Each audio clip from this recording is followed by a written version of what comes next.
I'm Steve Langley. I'm a full-time juggler. I perform sometimes as one half of the Fettuccine Brothers.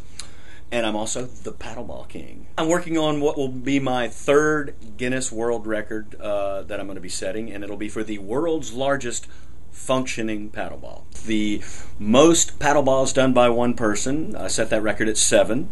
That was the one they flew me over to Milan, Italy. I was on national Italian television and set that one.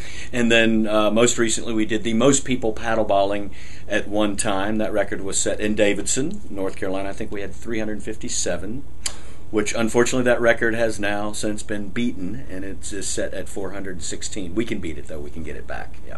When I set that first record, I guess you could say I got the Guinness fever. There was just something about that experience that seemed kind of fun.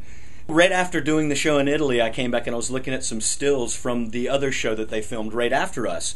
And they had a big giant accordion on there, and it was the world's largest functioning accordion. And that was sort of the lightning bolt inspiration. I was like, the world's largest paddleball. Why not?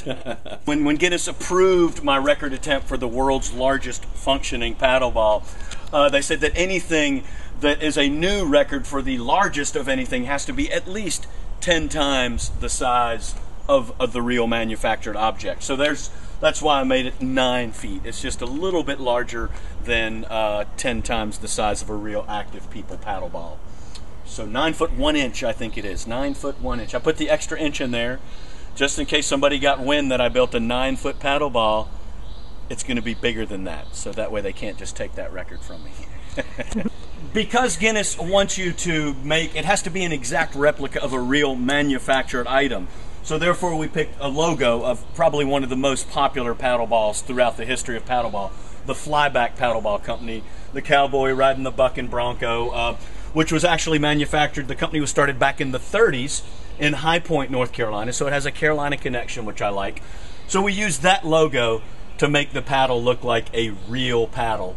My wife and I actually recreated the logo, and I think that's going to help make it look more convincing and make it look more officially like a replica of a real paddle. Because then what you have to do, of course, is show a paddle, an image of the real paddle next to your jumbo paddle. So having the same graphics, the same imagery will just help make that a little more convincing.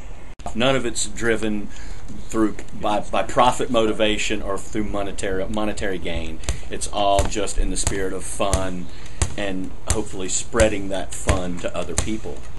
That's the way you roll with the giant paddle. Wow. I just make it look easy. Years of practice, lots of medication. Is anybody timing this? They actually didn't tell me that I had to do it for a certain amount of time, but I think I'm going to go for 30 seconds when I do the record. Got to train for that.